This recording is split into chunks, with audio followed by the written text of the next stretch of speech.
All right, so our next call is going to be Dean, and Dean is from North Carolina, and Dean wants to talk about the Kalam, the cosmological argument. Hi, Dean, can you hear us? You're on the line. Hey, I can hear you guys. Can you hear me? Hey, Dean. We can. Hi. Hey, is this Dean Meadows? On, guys? Yes, it is. Hi. How are you? Welcome. All right, let's talk about it. If I'm lucky enough, I'll be able to visit Faithless Forum. I've gotten the okay that as long as I don't cause a disruption, which I'm not, I can. Oh. No, I don't think you would. I'd be excited to see you and have a chat there. So we'll see. I probably will. Yeah. I'll definitely cause a ruckus everywhere I go. I'm a going concern. Gotcha. So can I ask a preliminary question before I talk about the Kalam? Of course. Yeah. So earlier, Dan and Paul said that if there's a direct experience of God, that would be evidence for them personally. And I guess my question is, what would cause you to think that was actually God? Why wouldn't you say something like, man, I must have been hallucinating? So I need to clarify if I was unclear. It would be evidence.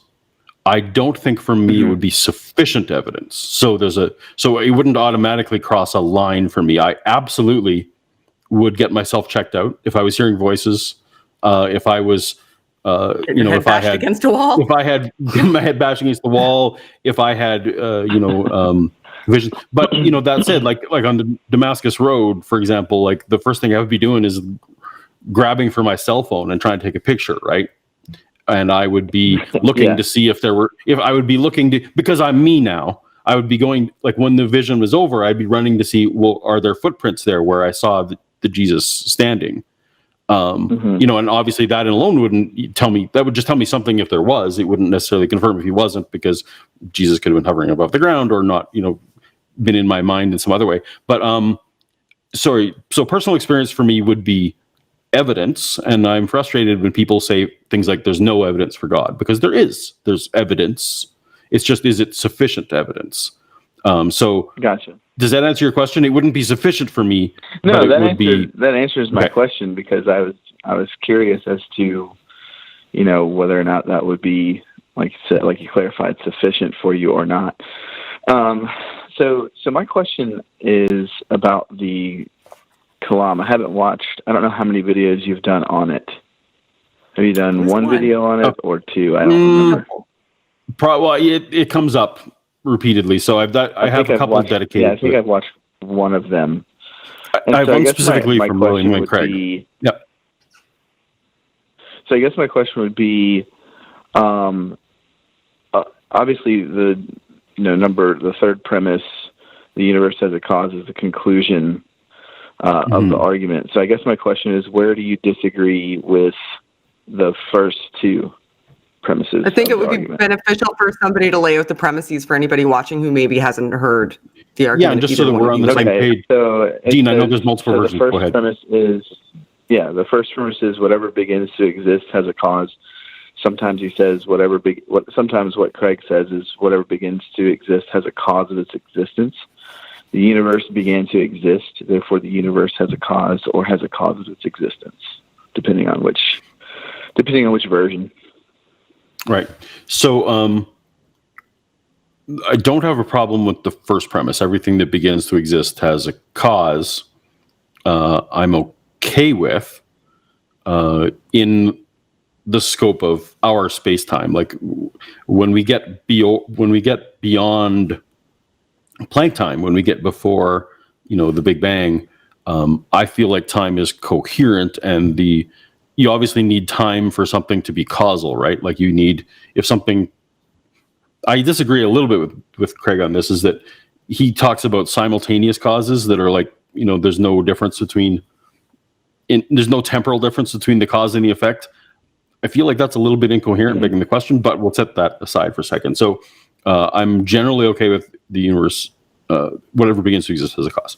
The second, where this really bothers me, is the universe began to exist, and they point to cosmology to say, well, look, Big Bang cosmology says that our universe began to exist. But what the theist is talking about generally is the cosmos. They're not talking about the universe, which is our instantiation of space-time, which generally scientists agree that our instantiation of space-time had a starting point. But that says literally nothing about whether we are embedded inside some other instantiation of space-time, or whether, like, what's outside of us. And so when you talk about the universe began to exist, yes, our universe began to exist, but that doesn't tell us anything about the general cosmos. Gotcha. So I think that's probably a point where I would ask a question with regards to what you said would be, so what evidence would you point at that would suggest that there is something outside of our space-time universe that would be classified as a cosmos? I mean, are we talking multiverse? Are we talking many worlds hypothesis? I mean, it seems to me like if we're going to say there's something outside of our universe and we're going to call this thing the cosmos, then it seems like we'd have to have evidence for this thing called the cosmos that's not our universe.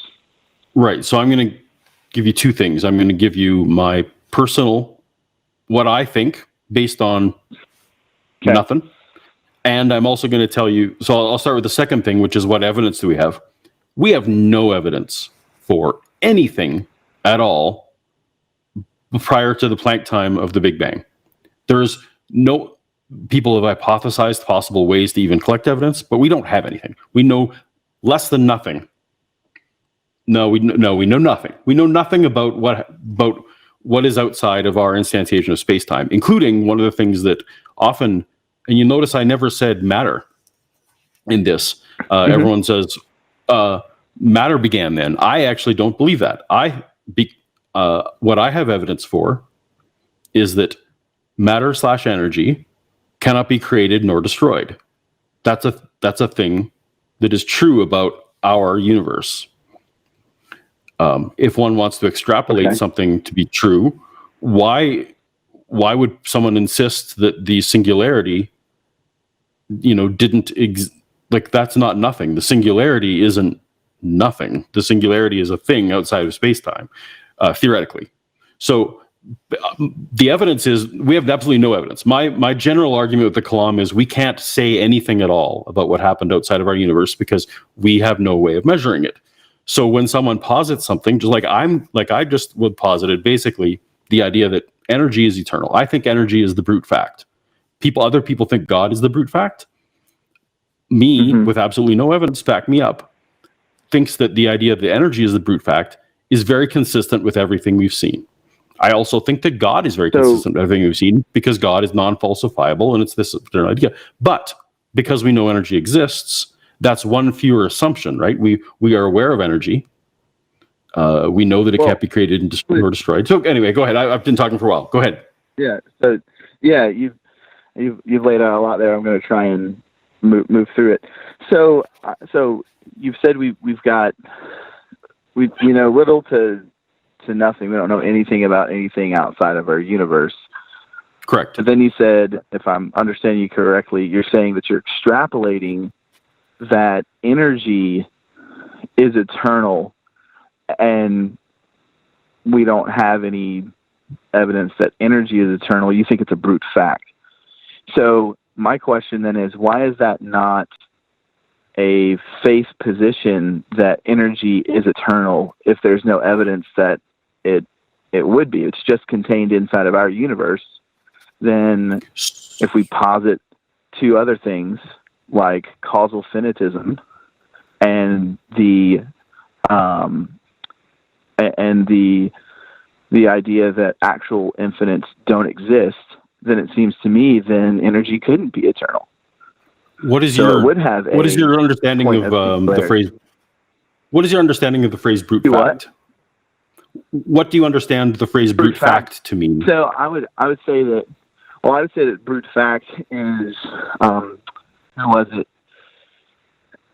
His name escapes me. He said the universe just is. It just is necessarily. Right. So a You understand that fact brute fact is is go ahead. something that just is. It just is, Right, so without necessarily any explanation. It just is. Right. That's generally the philosophical idea of a brute fact, is just something that has no further explanation. So when I get into these conversations, I don't talk about it as a faith position, because I actually don't have faith in it. When I posit energy as a brute fact, I don't see any let me evidence that we clarify do real have. quick about faith. The way that I'm using faith in that sense is the classical definition that sometimes is posits towards faith is something you believe something without evidence for it. So that's what I mean. Right, and that's not that you believe. And that's pretty much the def. So I'm with you. Anytime anyone says, "Oh, I think that's a brute fact," they are immediately saying to you, "I have no evidence for this. I'm just putting it forth as something that is consistent with the rest of what I see, but I don't have evidence for it itself." So basically, when people are saying that God is uncaused, they're saying God is a brute fact. And then I'm saying, okay, well, you have a brute fact of God, and I have a brute fact of energy, and neither of us have actual evidence for either. Yeah. So we are kind of in the same boat. I'm willing to get with you on that point. I guess what I'm saying is I'm using the classical definition that's sometimes tossed out as faith. I personally don't think that faith is believing something without evidence, but that's a conversation for a different time. So what I'm what I'm asking. Do what? Sorry, and I may have missed. I just want to clarify that I may have misspoken.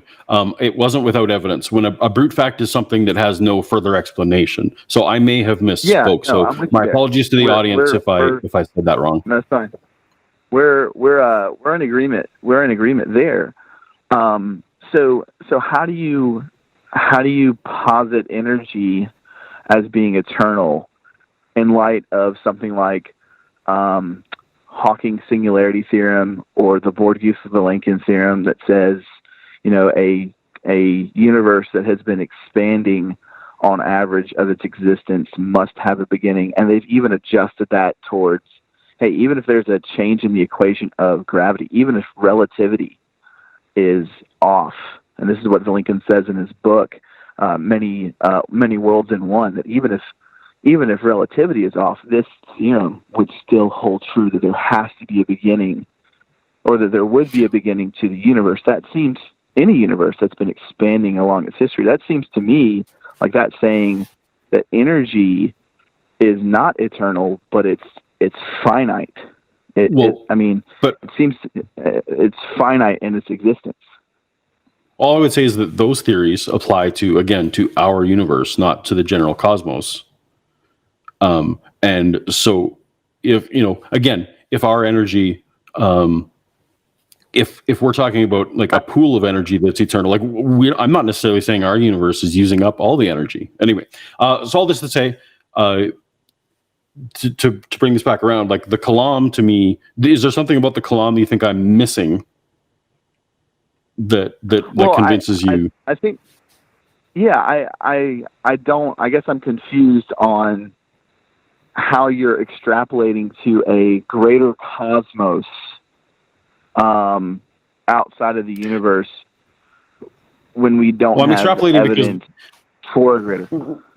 Right, but I think anyone who says anything, all I'm going to say is anyone who says anything, whether it's a God or any other hypothesis, they're all in hypothesis land because we have no measurement outside of our space-time. And so maybe our space-time is all there is, or maybe we're part of, a multiverse, or maybe we're part of, we just don't know. So basically we're all just dealing with no evidence and positing things. Is that fair? You would classify yourself as someone who is an empiricist, correct? Generally, I don't think science is the only, I don't think science is the only way to know things, if that's what you mean. Like, I'm not a scientist, scientism. Okay. I consider myself a methodological naturalist in a way. Like, I'm open to the. Okay. Yeah. Is that clear? No, and we do have to wind down that's soon because there's some other calls on the line and we don't have much I'm time. sorry. I'm so sorry, Okay, Dean. so- No, so it's a fascinating here's what conversation. I we'll hate do. to cut it short. I'm so sorry. Enjoy it. I enjoy this conversation. I appreciate, Paul, and you guys just being open to having these types of dialogues. So let's just cap it there, Paul. Maybe next time, or we can exchange numbers or something and have a conversation about it. Or maybe I'll just come by Austin and they won't, that'd be great. burn me to the stake, because I do weigh as much as a duck. So might be in trouble there. Burn you. All right. Yeah. So I'll see it if I can see it at Faceless Forum. Let's get together sometime either during it or outside of it, and let's chat about this. This is a great conversation. Thank you. Sounds great. Or find me on Awesome. Twitter. All that Thanks, good. Dean. Yep. All right. Bye. Thanks, Dean. Appreciate you. All right. Take care, guys. All right. Bye. Bye. Hey, thanks for checking out this clip for The Line. While you're here, hit that like button, hit subscribe, turn on notifications, and then share this with that bitter uncle of yours who loves talking about the good old days.